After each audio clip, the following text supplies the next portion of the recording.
আমরা মহাদের কাছে জানতে চাই যে বিজয় দিবস উপলক্ষে আপনাদের আয়োজন যে আজকে মহান বিজয় দিবস আমি পঞ্চগড় মাসের পক্ষ থেকে আমাদের দেশবাসীকে বিজয় শুভেচ্ছা জানাচ্ছি। আমরা আজকের দিনটিকে আনন্দময় করে তোলবার জন্য অনেকগুলো কর্মসূচি আমরা গ্রহণ করেছি।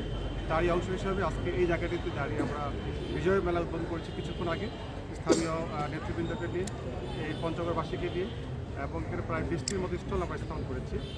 এই স্টলগুলোতে মূলত আমাদের পঞ্চগড়ের যে প্রোডাক্টগুলো আছে, লোকাল প্রোডাক্ট, বিশেষ করে আমাদের সমাদরের চা, যেটি সারা বাংলাদেশে অত্যন্ত সমাদৃত, সেই চার স্টল আছে। স্থানীয়ভাবে উৎপাদিত কারুপণ্য, হস্তশিল্প, পিঠা, এছাড়াও বিভিন্ন ধরনের লোকাল প্রোডাক্ট যেটি এখানে প্রস্তুত করা হচ্ছে, সেই ধরনের পণ্যগুলো এই মেলায় স্থান পেয়েছে। তো এখানে আমরা দেখতে আসলে পাচ্ছি আমরা শুনছিলাম ওনার কাছে যে বিজয় মেলা সব কী কী আয়োজন রয়েছে। তো আমরা এই মুহূর্তে জেলা বিএনপি সদস্য হচ্ছে মহোদয় ফরাদ হোসেন আজাদের কাছে জানতে চাইব যে বিজয় দিবসের অনুষ্ঠানে তাদের দলীয় কর্মসূচি কী পালন হচ্ছে। 16 ডিসেম্বর